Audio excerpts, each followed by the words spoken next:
spoke at an event together. Okay. Yeah. I'm not shaved right now because I'm not shaving for the quarantine. So I'm gonna just let it grow out.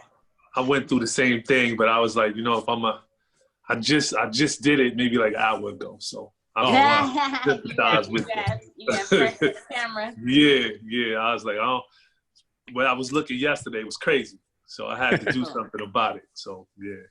Cool. So so Charles usually prepares questions, but since you're my guest, I was supposed to prepare questions and I did not do my homework. But all of our interviews are just conversation based. So, you know, we start off with just asking, hey, you know, tell us about yourself. And then pretty much we just dive deep into there. The majority of our listeners are investors, are either currently investors or aspiring investors.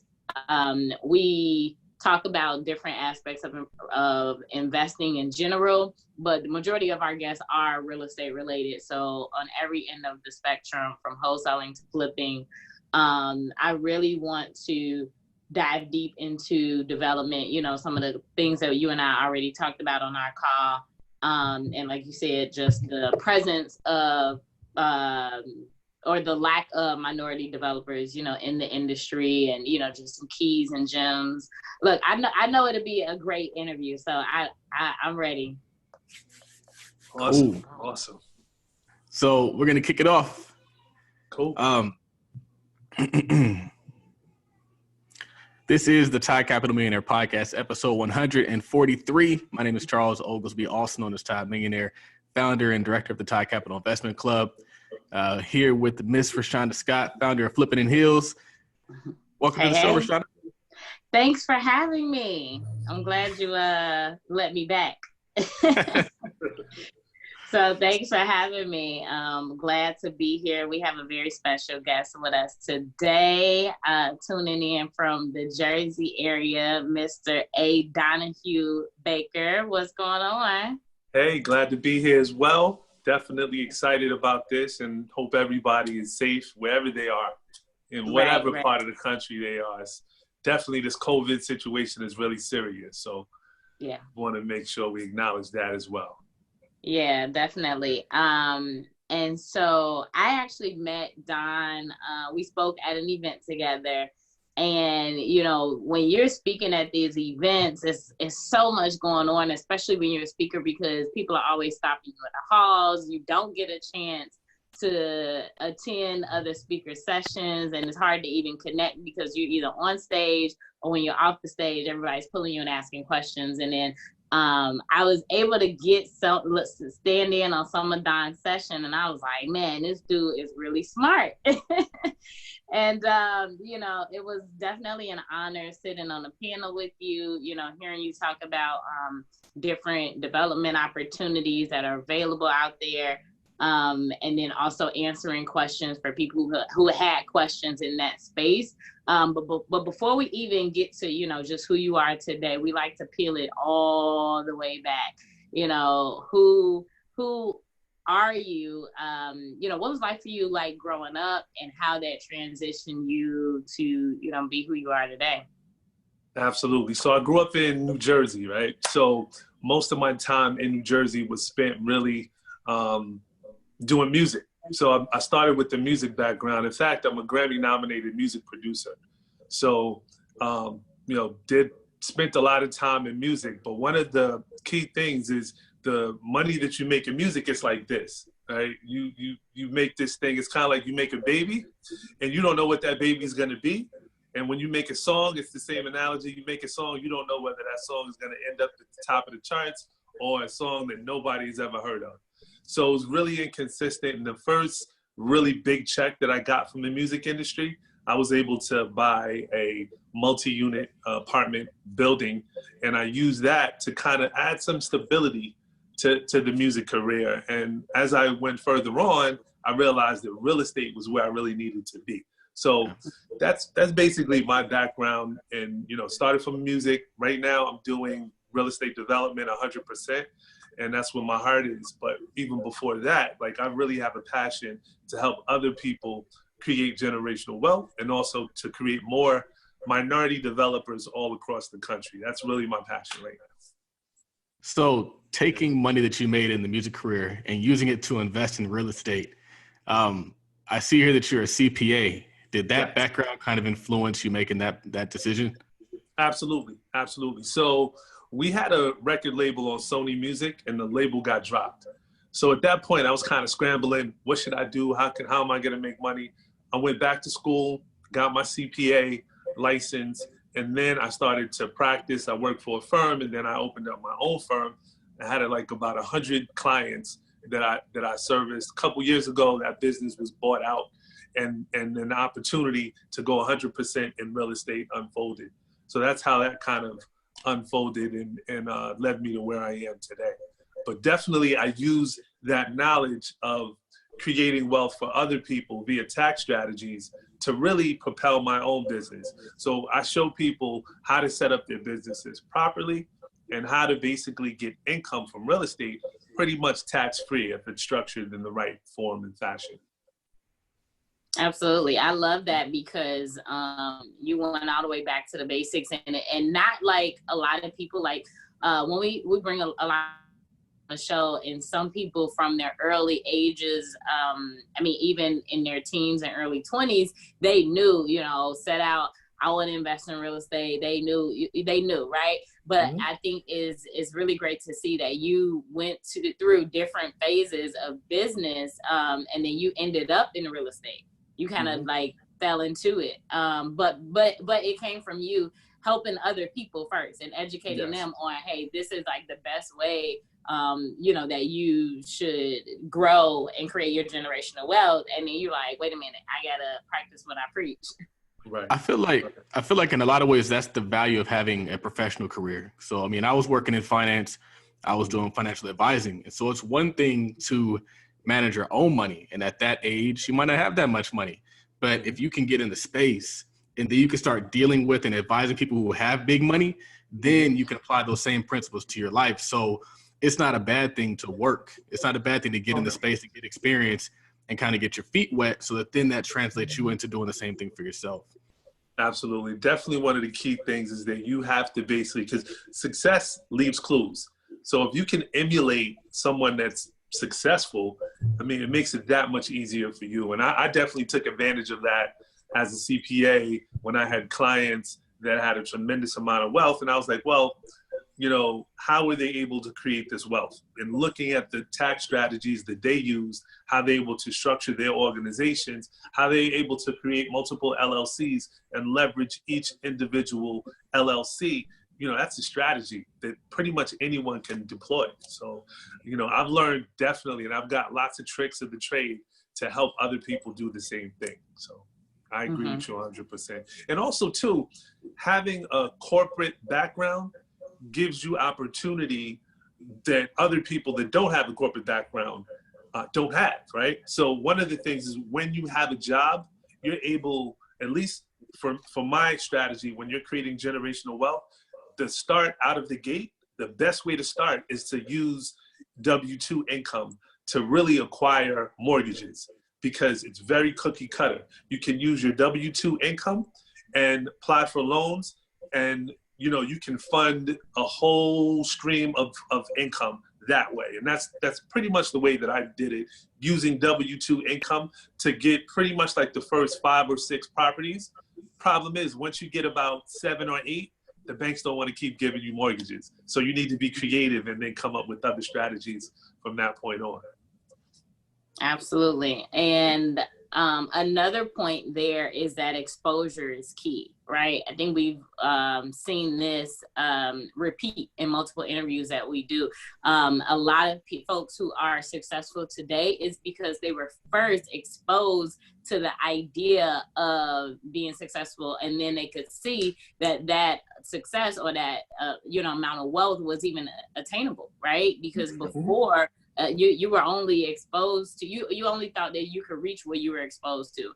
So I definitely think that is key. So you started with your very first, like you said, you took the profits from one business and you invested it into real estate. Tell us what that very first deal looked like.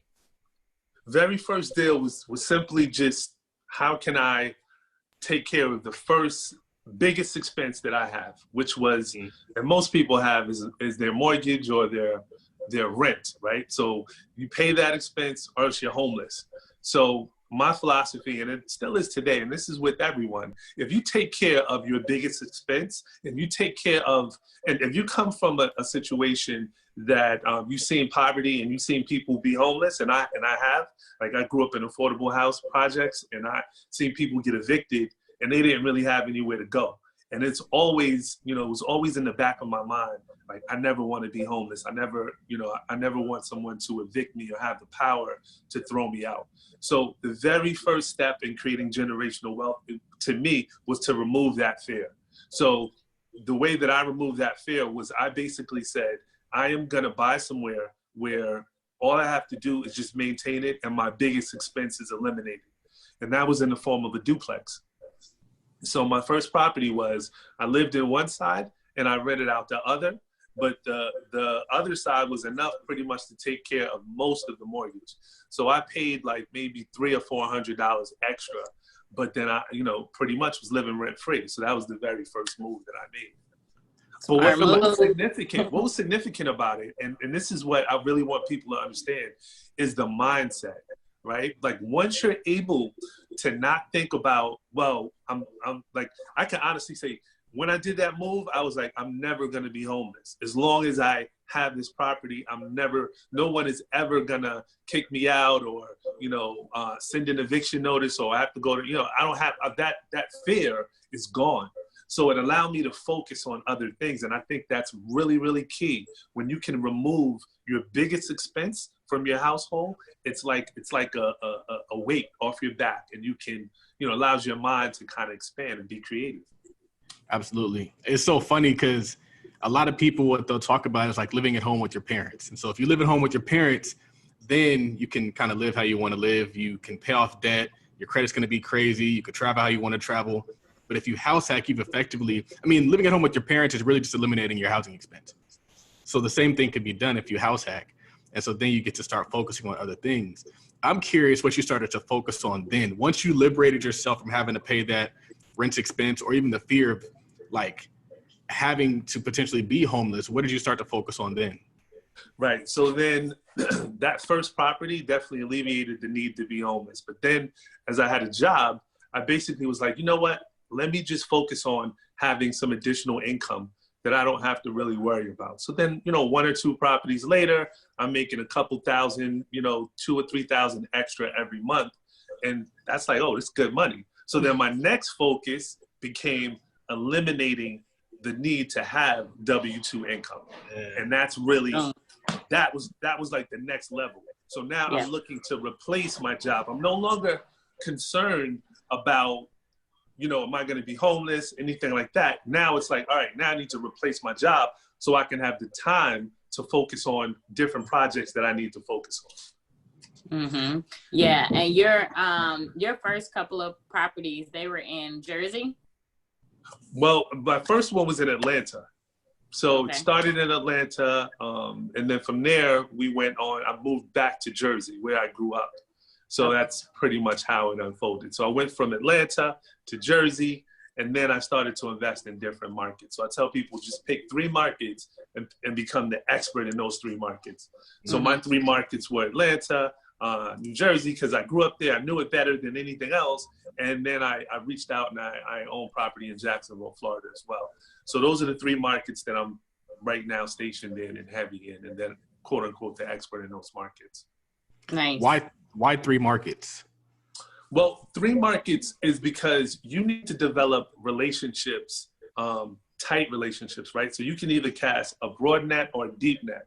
What I found is that when you're focusing on apartment buildings, you really have to have relationships that are tight with brokers, because the apartment buildings, the people that get those are people like those brokers have relationships with owners lasting years. They consistently direct mail. Some of them, the owners are responsible for going to those brokers to even do the acquisition. So if you don't have a deep relationship, if you're not in their top 5 people that they're going to call, you're not going to get the pocket listings. You're not going to get those unique opportunities that nobody hears about. So that's why if you're really broad, if you're doing deals all over the country, you don't have those one-on-one relationships with the key brokers that are in the market. And then how you found, at least my strategy to find those key brokers was to go to LoopNet. And if you've heard of Pareto's principle, it's like 80% of the deals come from 20% of the brokers. LoopNet to me is not so much the deals, but on LoopNet, you can see who has the best listings. You can look at any market and be like, it's, I'm looking at 2 or 3 properties and I'm saying the same broker, or 1 or 2 of the same brokers. So if you use that technique, that's why you want to kind of focus on, one market, because you can't be the master of them all. Right. Mm-hmm. Right. Yeah.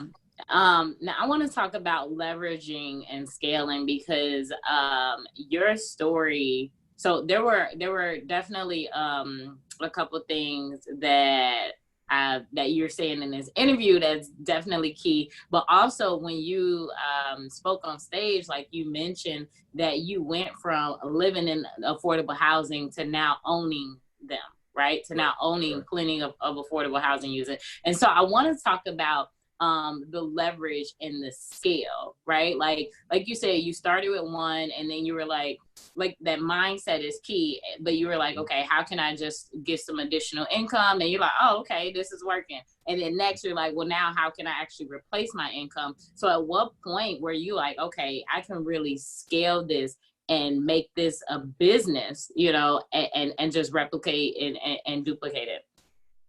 Well, so along the way, when I pretty much got about 7 or 8 properties, at that particular point, I was like, this is easy, right? Easy in the sense of, if I can do it, it's easy, So that was my rationale. So then, if it's easy, let me create these streams of income to the point where now I'm thinking about scaling my business to levels that most people don't think about. So let me just fix that right there real quick. So I had a call come in. So that was really my mindset at the time. So what I learned, and being I was a CPA at the time, I saw people, entrepreneurs, clients of mine, I saw them have different tricks to get over different hurdles. One of them was business credit. And I stressed, and this is a trick, and anybody can use it, because what I'm about to tell you, and I think I mentioned this at the conference, this is what I did, and I created $1 million literally in a week. And I'll show you, and I'll go over what I did. I literally set up 10 LLCs. Took me a little longer, but I had 10 LLCs. And for each LLC, I basically had business credit, at least $100,000 on each LLC. And I was able to leverage that to say, well, I got $1 million to work with business credit that didn't affect my personal credit. And it was one of the tricks that I used to become more creative to acquire more property. So are these business credit cards, business line of credit, or what does that look like? They're so it's a combination, right? Basically, if you're familiar with business credit, it starts in a progression. If you have a brand new LLC, you're relegated to the business credit cards. But if you have a mature business that's older than 2 years with revenue like I had, then I'm able to get undrafted, unsecured lines of credit from different financial institutions. And then either that, and now I'm to the point where I know financial institutions where I can get over $500,000 in business credit based on where the particular LLC is in its life cycle. So there's strategy, and it's deeper strategy to that too, but that's a whole nother angle where I've been really mastered the technique of creating, being creative in your financing, to the point where I was able to buy apartment buildings using those techniques. I like it. That's actually where I am now. It's like the goal is to scale without using my own money. And one of the things that I saw in your bio is that you turned Thousandaires into Millionaires. That's exactly what I do. Can you help us? So let me define what a Thousandaire is, right? So in my opinion, a Thousandaire is anyone that has the capabilities or the skills to earn 100,000 a year, right? Because that's the point at which you can springboard and leverage rapidly to be making, you know, millions of dollars. You know, like if you're making $1,000, 100,000, excuse me, 100,000 a year in annual salary, W-2 income, the strategies that I have basically allows you to basically leverage it, similar to business credit, similar to undrafted lines of credit, similar to even getting bank loans just for your business and leveraging your personal against your business. That's also a form of asset strategy. So those are the techniques that I use. But a Thousandaire is just that. You know, basically it's a key thing that I've learned being a CPA over the years. Once you get to that, once you basically cross that threshold where I've made $100,000, you've proven that you have the skills. You've also proven that, you know, you can stay there. You know, most people don't. It's a psychological thing. Like once you've crossed that threshold, it's like you have the mentality to really, really leverage and take your business to the next level. Interesting. Mm-hmm.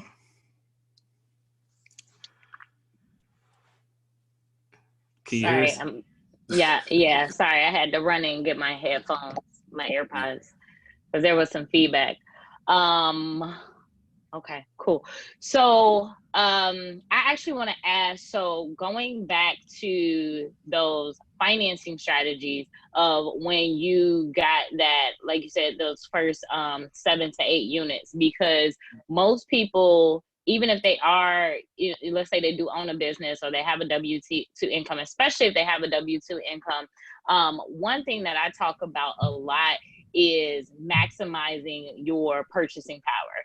And if, you know, you have someone who is working a W-2 income, how is that person able to leverage or scale and buy more units if they have already maxed out on their original purchasing power? So for example, let's say, you know, someone is approved, let's say at 300,000, and they go and they buy a multi-unit for 300,000. But let's say a year or two from now, like their income didn't change much, right? Or maybe 6 months later, their income didn't increase a whole lot, you know, because they're not getting, you know, 50% raises at their job. So how does someone who is working just a regular W-2 income scale, like you said, those first couple of units? Because you can have up to 10 mortgages, you know, in your name.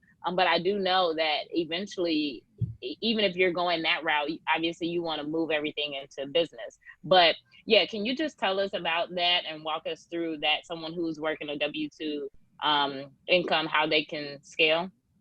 Yeah, absolutely. So if you follow my approach, you'll never have that problem, right? So basically what I tell people is get your credit above 720, your personal credit above 720. Once you get it above 720, you lock it. You don't use it. You don't purchase anything on it. But what you do is start setting up different LLCs, leveraging your personal credit, but don't use your personal credit. You can have an infinite number of LLCs. Every time you get a property, separate LLC. Every time you're doing a different entrepreneurial endeavor, partnership, venture, separate LLC. Separate LLC, you can have an infinite number. For each LLC that you have that's making money, you can get, for each LLC you have, I can get you between 50,000 and 100,000 if your credit score is above 720. For each LLC that you have that's making money, that's profitable, that has 2 years tax return, you could get $500,000. So you would never run into that problem because each LLC is looked at in a silo of its own, right? So you would never run into that problem. If you look at our president, Donald Trump, he's filed bankruptcy 4 different times, but he has over 400 different LLCs. The point is, he's never going to run into that problem because he uses the structure as a form of asset protection.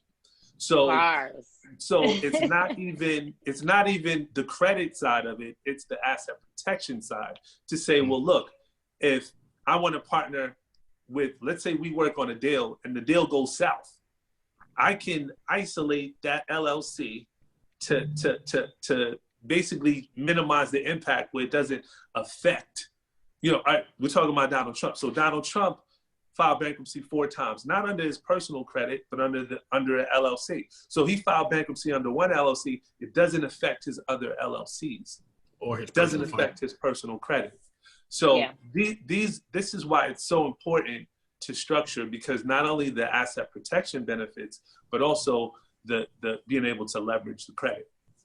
Yeah, and I love the fact that you brought that up, because I believe that's definitely one of the main things that is missing as far as education in our community. One, people don't want to create LLCs because they cost too much, right? Or you're talking about $150 or $250 filing fee, for each LLC, but we people are not taught, like you said, the asset protection point of it, especially within our community. The other thing is, you'll actually hear some people say, oh, well, don't do an LLC for every property, because now you got to deal with all of these different tax returns. What do you say to someone who says that? Well, it's once again, follow people that have done it and they've done it successfully. In real estate, 100%, something is going to go wrong. At some aspect of the process, something is going to go wrong. Could be a contractor, could be your financing, could be COVID. You don't know. So it's always good to have a separate, like I tell people, do not take money out of your home if you can avoid it. Like, your home is your family. That should be priority number one. It should be protected. You should not be living in your personal income space. You should be, your personal assets should be always protected. You don't want to leverage your business, leverage your personal home, and mix it all, and then be, making risky bets, right? Sometimes a project can be risky, but worth the payout.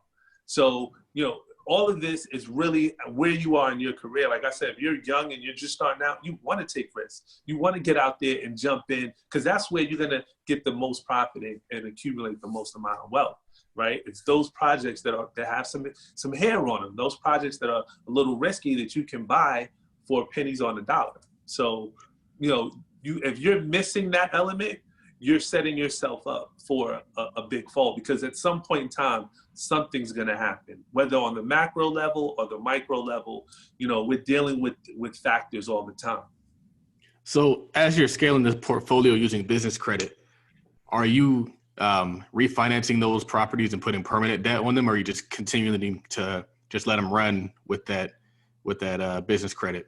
Right. So the business credit was just a way in which I became a Thousandaire from a Millionaire, right? So I use the business credit. I don't use the business credit anymore. I have other strategies that I use, because right now I'm literally buying apartment complexes. So everything I purchase from this point on is ground up development, or I'm buying a multi-million-dollar apartment complex, and it's different strategies, right? Mm-hmm. But for those people that are Thousandaires that have six-figure job, that are really looking to do the same thing and using the leverage of the six-figure job to get millions of dollars, the business credit is an invaluable tool. It's an invaluable tool. So I don't want you to think I'm still using it. I really don't, but it's definitely out there. And I help people. Just last week, we got 11 people, each one of them somewhere between $50,000 and $100,000, and they never had an LLC before. They just had good credit. But before this, we were able to basically, just last week, created over $1 million for other entrepreneurs and people looking to basically get through this COVID situation with some business credit.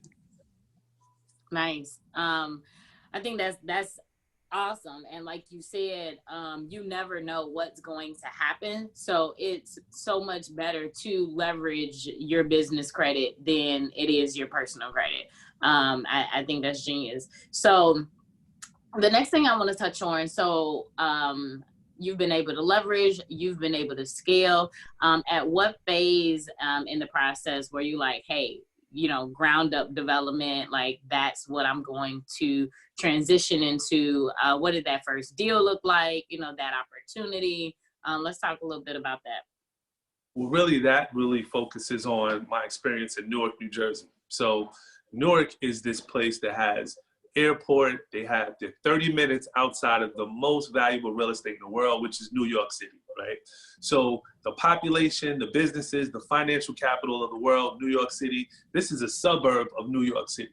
So the fact that I can go into Newark and buy a 4-family for $20,000 was, I mean, to me, it was an incredible opportunity that needed to be taken advantage of. But Newark has thousands of vacant lots and abandoned homes, and it's just a city that was really in need of gentrification.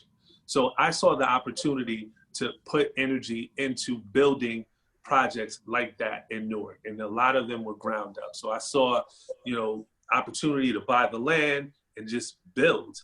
It was really just, if I can build it at cost, by the time I'm done, this project is going to be worth 5 times what I put into it, just because of where it is and just because of what Newark has.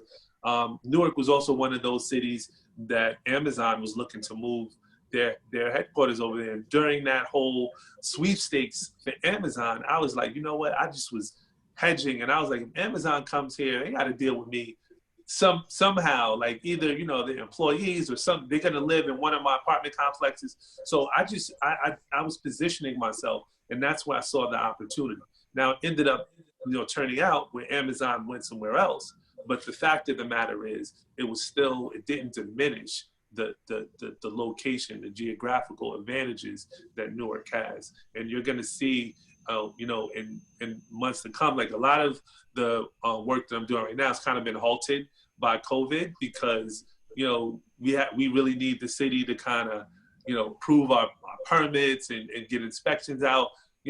It's hard to do that now. The inspectors are not as, readily available. So one of the projects actually got halted. One of the projects I'm working on now got halted.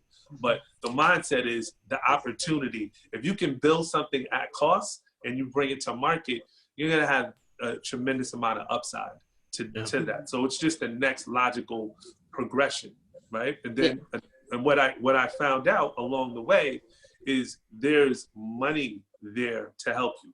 Now, when I was buying places that were just already there and I was just buying and renovating, I didn't realize that if I did ground up, there's all kinds of grants, there's tax credits, which are just as good as cash. If somebody gives you $1 million tax credit, that's just as good as somebody giving you $1 million, right? So all of these things, the pilot tax, all of these things that the municipalities control, they're available to developers, and it's another way in which you can subsidize projects, and that's really my expertise. So along that way, like going from really an investor to a developer, what I realized was that, most people aren't aware of the effects of politics and being close or having a relationship with the municipality, how advantageous that is. So that's really, the mind shift that I went through making that transition from the investor to the real estate developer. Yeah, it's interesting because when you start doing development, it does sound like you have to get involved with the city. And I've heard people say that sometimes the city, they'll actually tell you what they want you to build. How true is that? It's very true. It's very true. So the thing about that is when you're doing it, and I like to do projects that are impactful, right? So I'm working on a project right now where we're putting in a city hall, we're putting a police station, we're putting an urgent care facility, we're putting in 300 to 400 units of residential housing. That project is going to change the face of a city, right?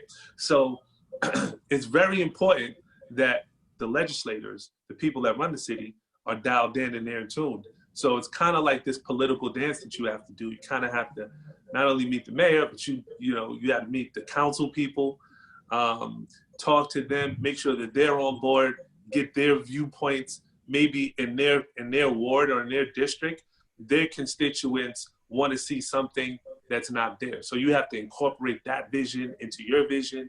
And that's how that project evolved. It was an amalgamation of me talking to different council people, talking to the mayor, talking to other constituents, talking to people that you would not even believe you would have to talk to. such as the superintendent of education.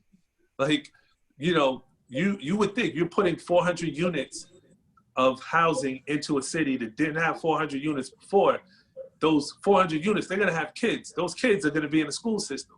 The school system is going to be impacted. So you have to make sure that you have this 360-degree view.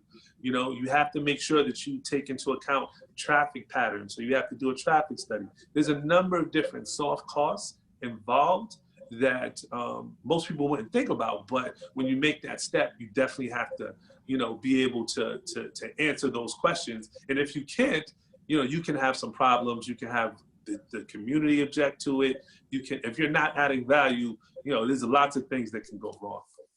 Mm-hmm. Yeah, I love it. And it's like you're forcing gentrification, right? Right. And oftentimes in our community, we want to cry about gentrification or complain about it instead of being the solution or the answer or being a part of it, right? And right. It's like you're forcing that. And then also, like you said, Amazon is coming, and they're coming whether or not you own property there or not. So you like, look, they're coming and they're going to either live in my properties, like you said, set up shop at one of my commercial properties or whatever the case, right? So you are strategically placing yourself to definitely take advantage of that gentrification. I love it. I mean, I think it's genius. And then the other side to that is getting the community members on board. And like you said, adding value. I think that's huge. And I think you were talking about that when I heard you speak. Because someone even asked you about like how do you combat with the community saying, hey, you're the problem and not the solution. Right. Well, yeah, that's definitely a big issue. And I think that you cannot stop gentrification. I think that it's going to come regardless. So you have to position yourself to be a part of that movement. So, and how we combat it is getting engaged with the community. What is the community going through right now? Well, what the hospitals are inundated, right? Like New York was the epicenter of COVID-19. The town in which I used to live in, but the town in which I grew up with was the epicenter for the state of New Jersey because so many people lived in New York. So right now, what are we doing? We're in the community. We're donating over 10,000 surgical masks to the hospital that's inundated. They need masks. They don't have the materials, right? So when the community sees that, it's like they see you there. The politicians see you there. We're doing something. Y'all heard of the group Naughty by Nature? Yeah. Mm-hmm. All right, Naughty by Nature. They're from Newark, Irvington, East Orange, Essex County. We're doing something this Friday, donating 10,000 surgical masks. Community-based, this is where they're from. We all feel the seriousness, the impact of COVID, so we're trying to do something. Things like that, yes, we want to help and it's altruistic, but it also lets people know that we care about the community. We're not trying to just put buildings up and suck people out and be slumlords. That's not what we're trying to do. We're trying to be in this business 10, 20 years down the road and create generational wealth, So I just think there's a certain amount of equity you build up that the community knows, oh, this guy's involved. All right, I'm on board. Because they see you. They see you at the meetings. They see you in the community. They see you going to the restaurants. You're engaging with the community, and it's important. And we look like them. So we're doing this in a city that's minority majority, right? So when you're a Black real estate developer, and then everybody that comes in has these big plans and they don't look like you and they're talking and you can't relate to them, there's going to be a natural aversion. So I just feel that it's important for more minorities to have that mindset. And that's really the focus behind what I'm looking to do is I'm looking to empower other people in different cities, giving them resources in terms of investing my own money or helping them learn financing tricks or syndication deals, empowering them so they can be the face of development in their city. Yeah, that's good. And I'm glad you brought that up, right? Like minority majority. Why do you think there aren't more minority developers in this country? I think it's a combination of twofold. I think that there's a lack of information, right? I think that there's a lack of information. I think there's a lack of, and when I say information, it goes back to belief. Most people look at a building and say, well, wow, that building is going to cost $10 million. That's a lot of money. I don't have $10 million, right? So I think that is a self-limiting belief, where the question should be, how can I get 10 million to make this project happen? And that's really what I'm hoping to shine the light on in this industry, is to say, no, if you have a $10 million, $50 million, $100 million project, and you are scared about doing it, let's partner together. Let's do it together. Let's make it a reality.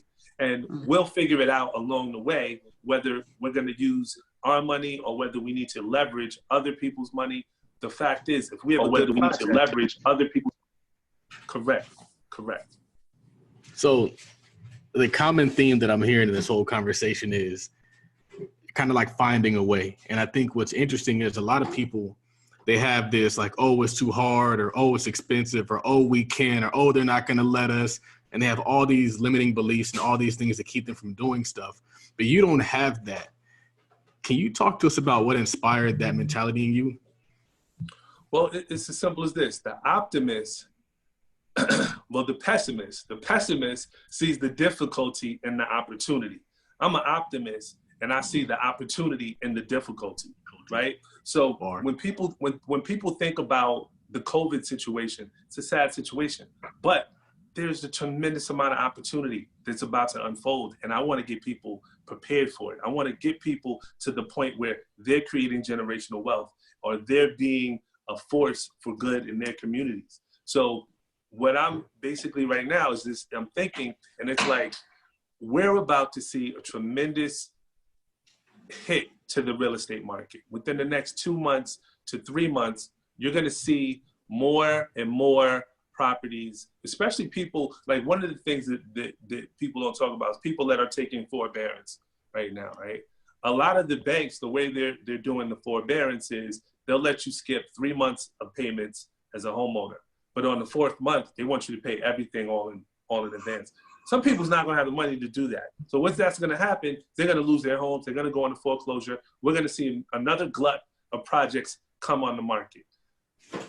It's unfortunate. I don't encourage people to skip their payments. If you can afford to make your payments, make your payments. But the fact is, it's going to happen, and there's nothing we can do about it. So what I'm saying is be prepared. Number one, take care of your family, take care of yourself, but also be open to the opportunities that you may be able to get properties for 50 cents on the dollar. Mm-hmm. And the type of properties you should go for should not be properties that are about the quick buck. You know, they should be properties that create generational wealth for your family. And that's basically, because those opportunities they're already there. Like, there are people that purchased apartment complexes 7 years ago, and their exit strategy was built on selling in 2020. And you know what? There's not the market to do it.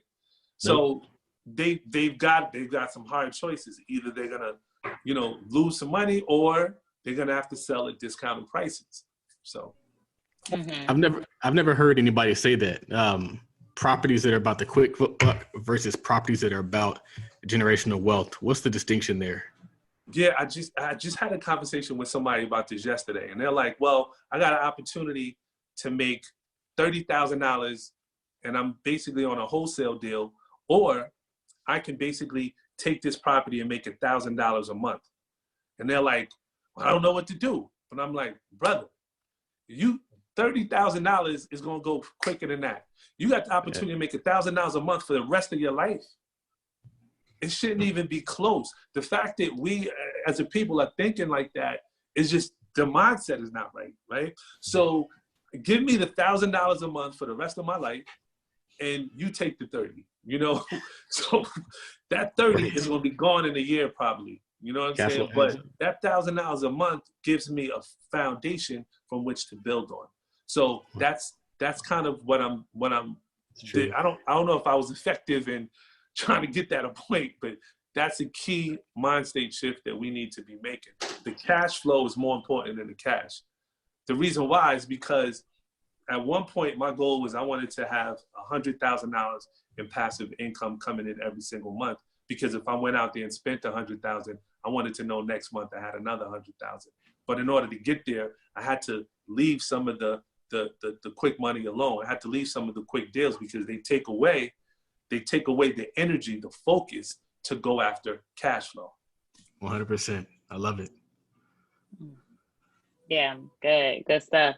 So, so today, so 2020 today, like, so I know you said you are working on some deals that have been put on hold. What does the current portfolio look like? And then, you know, are you still aggressively going after like the deals moving forward? Are those all going to really focus in the development ground up space, or, you know, it sounds like you have, you know, a lot of mixed use, you know, what does that look like?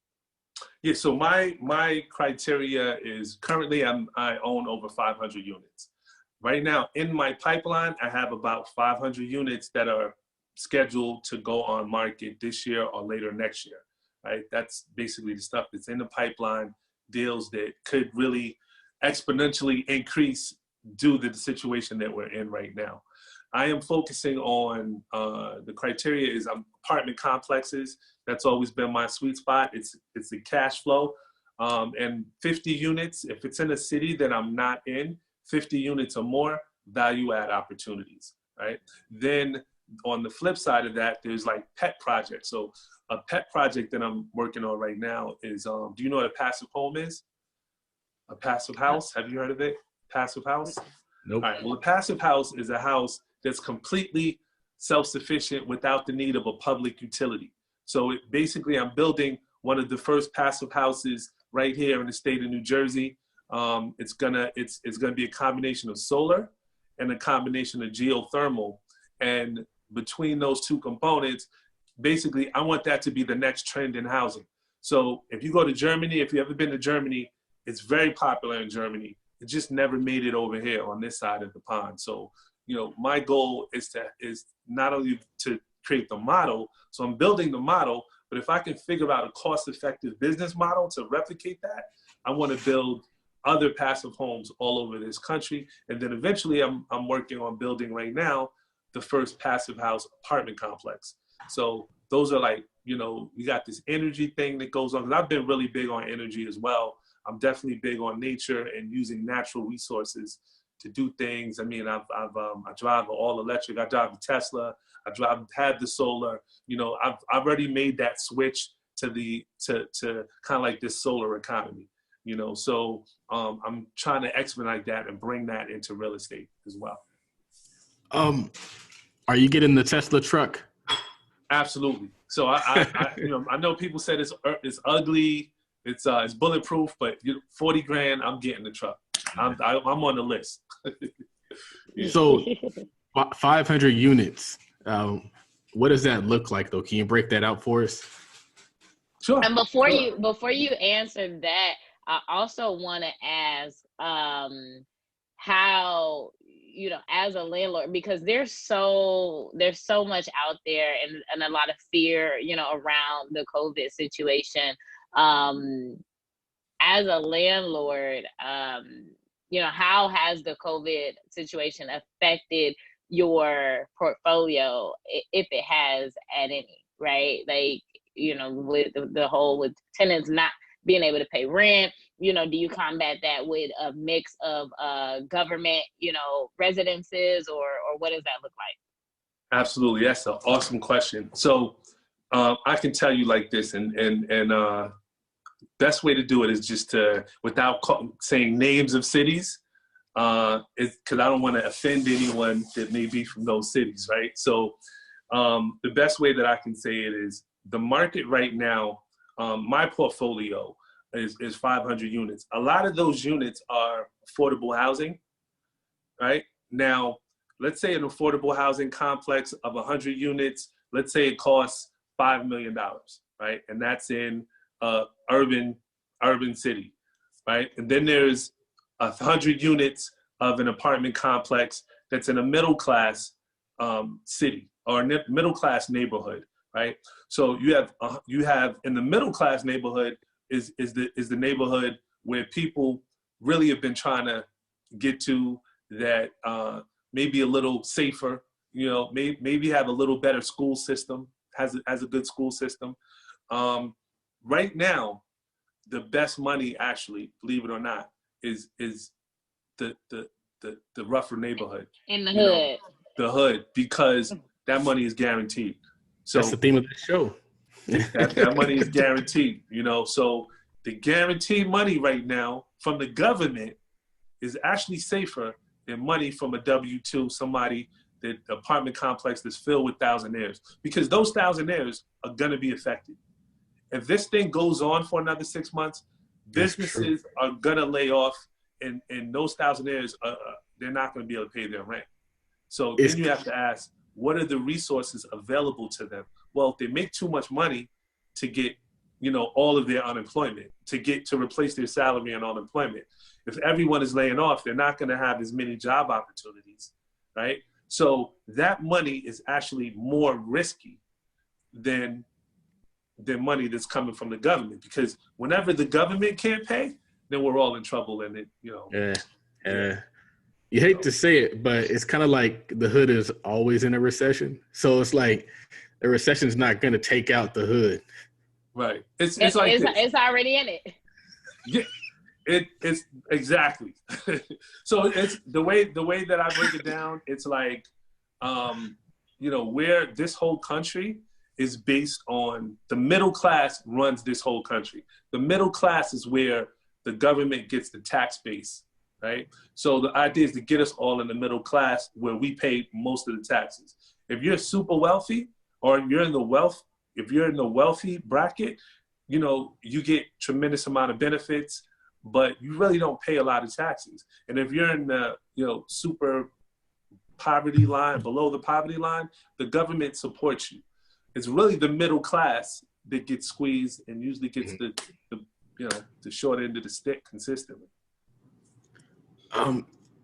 So I'm asking you two questions, because I did ask you to break out the portfolio. So can we break out that? And then also I wanted to know if you can give people some tips for if they wanted to get into development. Sure. So portfolio is strictly apartment complexes. So right now, as of today, I own 100 units in Jacksonville. We own about 250 units in Atlanta, and the rest of it is just spread out in smaller stuff to bigger stuff in New Jersey and surrounding areas. So that's really it. You know, as far as the, you said there was the second part of the question. Well, hold on. Before I ask you that, do you still own the stuff that you started with, like the homes that you were buying? Absolutely. I don't own the very first home that I purchased in Atlanta. I do not own that. And that was actually one regret that I had, is that it was a duplex. So, you know, it was, you know, one of the things about owning is that you need management, effective management. So it's not like every single place every market that I'm in, I have really the best property manager in the town. That's whatever the brokers say is the best manager, I usually get them, you know. So they really run everything and really keep the business afloat.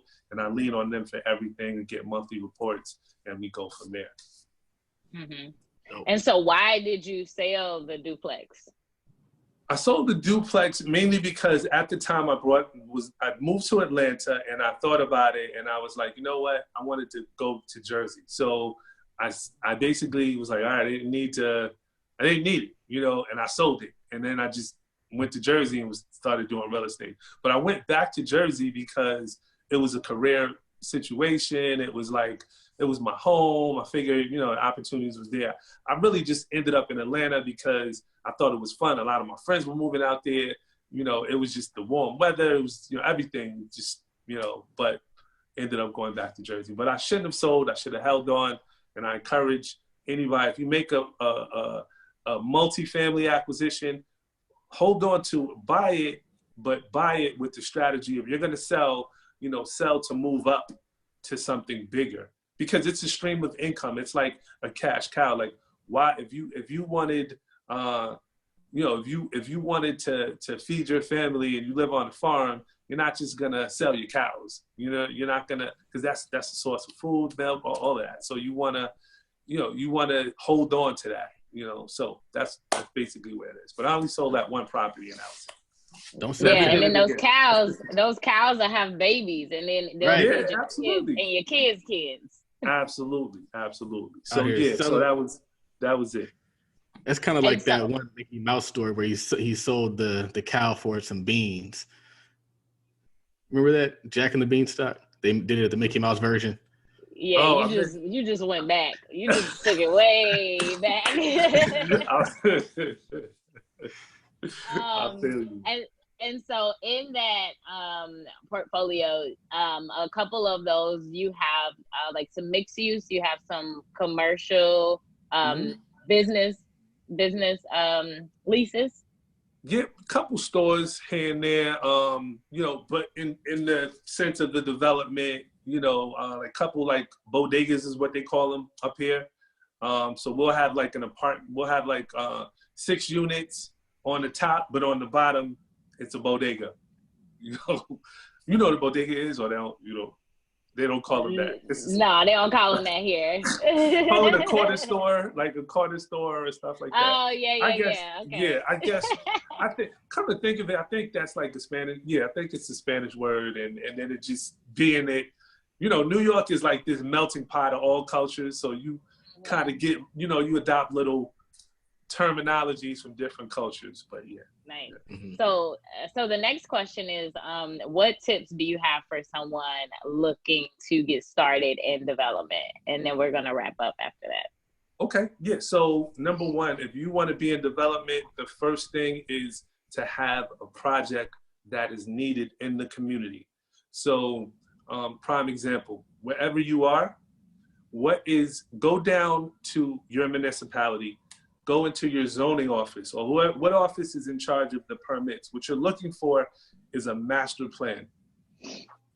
Every city, every municipality should have a master plan, right? So the master plan will tell you what the city needs, the plans, other development that's coming into the city, what area of town the city is looking to develop, whether there's an opportunity zone available, whether they're not. All of this is going to be spelled out in the master plan. It's going to give you a five-year projection. Know what that is. Know what is going on in your town.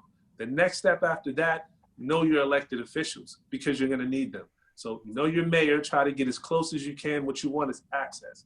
You want to be able to call your mayor or your council people on the phone. So you should, you know, and being that they're, you know, you're in their district or part of their constituency, you should have that relationship. And then it's a give and take. You would say, well, look, this is my vision. Well, you don't let them know your vision all up front, but you start to craft the vision. And when you get back to them, you basically have a fully baked business plan. Maybe partnering with someone like me will lend the financial support that you need so that you can have, you know, a full resume of projects to say, well, look, I'm partnering with this developer, and this is the track record of projects that they've done. And then you're taken serious in your town, and then you become, you know, you become that person, you know, that they go to, that you're able to compete with some of the bigger developments because of the team that you put together. Like, what are some tips that you would give somebody who is a thousandaire looking to become a millionaire? The first tip I would tell you is understand the importance of structure. We spoke about it earlier, but there's no better way to make that jump from a thousandaire to a millionaire than setting up businesses. The quickest way to do it is to set up businesses and use the power of leverage, and also use the power of a good business. Like, if you have a good business idea, like, there's 2 ways to create generational wealth. It's either through real estate, which the barrier to entry is too low, or through business. If you have a business idea that you can basically use as a side job or side hustle to add income, but yet you're building the systems, and then I tell the millennials, because they're really good at the technology aspect of it, right? The key is to build a business, but businesses, have multiple businesses that allow you to create this ecosystem. right? When you create that ecosystem, you have income coming in from many different ways, many different places. That's the best way to make the jump, coupled with the real estate income, the passive income from real estate. It's just a matter of time where you're going to create serious wealth. All facts. Who is somebody that you look up to and why? So I do a YouTube series. It's called Millionaire Power Moves. If you don't follow it, please subscribe to the YouTube channel, Donahue Baker. But the people that I look up to are on that series. So they're people that you don't really, most people wouldn't know. I'm not going to say you don't know. Maybe you do, maybe you don't. But we analyze the power moves of people that have made millions. And we analyze the moves that took them from wherever they were to the level that they're at today. One person that came up was Donald Bren. Most people don't know who Donald Bren is, but he's the biggest real estate developer in America. He's over 7 times. He was on that show? In California. He's our first millionaire. Yeah, first Millionaire Power Moves episode. In addition to that, our next episode, we did Herman J. Russell. Now, Herman J. Russell are you familiar with Herman J. Russell? Yes. Right. Herman J. Russell is the most successful Black real estate developer that ever did it. And he basically started the same way I started in Atlanta. And I got a lot from his life story, and I've been following him for a long time. It's like he started in Atlanta. He basically did the duplex. But that duplex he actually built on the wrong lot. He bought his first lot for $125. And he built on somebody else's lot. And it was the generosity and the kindness of somebody that said, all right, this guy built, on the wrong lot. I'm going to switch lots with him. But somebody I look up to.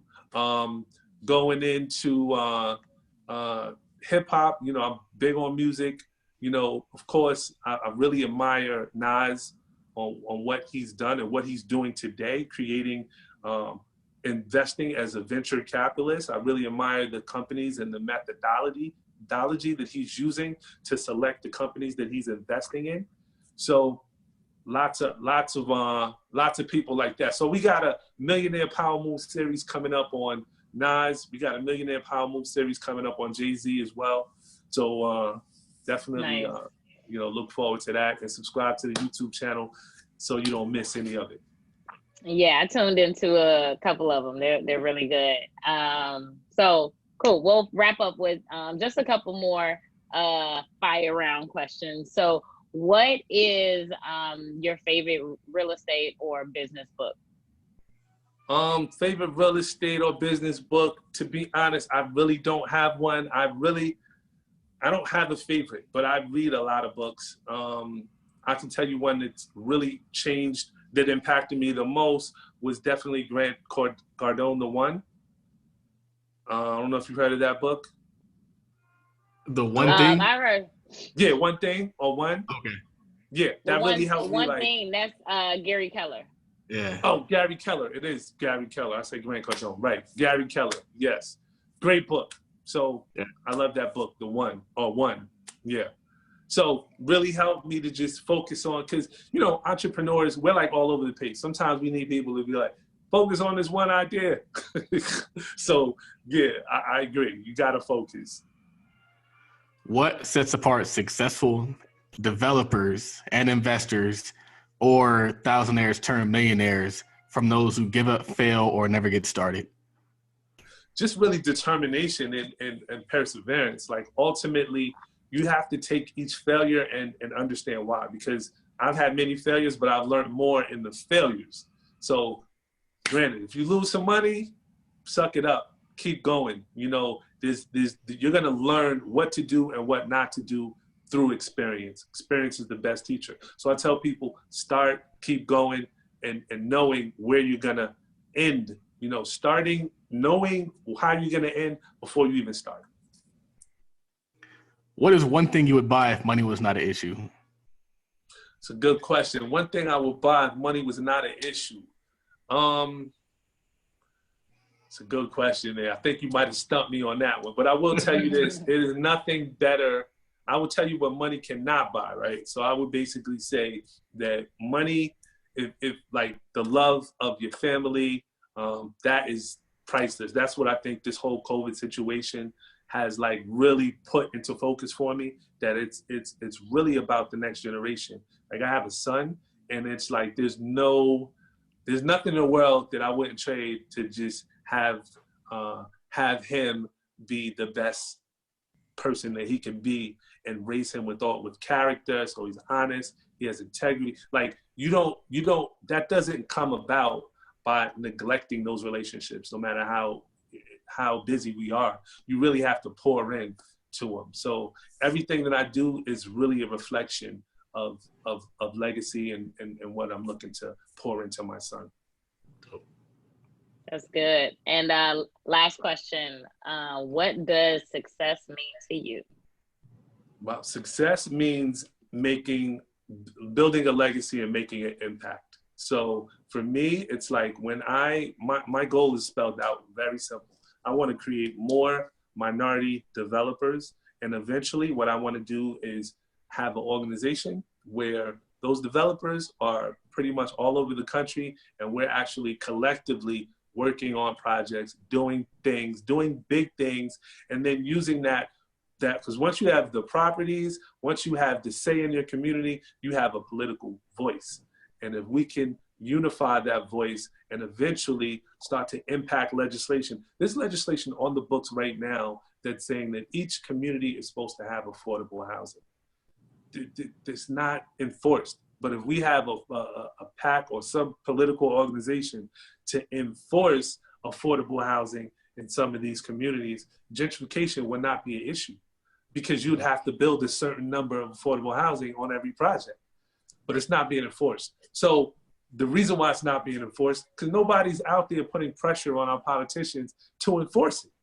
So to me, that's what success looks like, when we have an organization that is able to hold our politicians accountable and at the same time provide affordable housing, making a housing situation for everyone in this country, the richest country in the world, should not be an issue. So that's just my part. Like I want to basically fix that in the bigger scope, and I know I'm going to need a lot of political muscle. So that's why I'm going to keep connecting with people like you guys, and hopefully we'll get there together. Absolutely. Thank you so much for coming on. Where can people follow you, connect with you, find out more about you? If they have a development deal they want to submit to you, I know you got an ebook coming up. So, where can people just, plug in and connect? Absolutely. So I'm A. Donahue Baker on Instagram, A. Donahue Baker on YouTube. You can subscribe to the channel. And I also have a private Facebook group. It's called Generational Wealth Builders, the Inner Circle. And in that group, if you subscribe to the YouTube and join the group, you're going to get my ebook for free. The name of the ebook is called Generational Wealth. That's the key. That's the name. And in the book, I'm basically spelling out the principles that you need to start your journey to building generational wealth. Dope. Thank you for coming on the show, man. I'm definitely going to be connecting with you, because that's definitely my goal right now, is to get into development. So awesome. Awesome. Hey, this is episode 143. I think it's 143. Pretty sure it's 143. 143. My name is Charles Oglesby with Rashauna Scott, signing off. Peace. Thanks, guys. Thank you, man. Really appreciate it.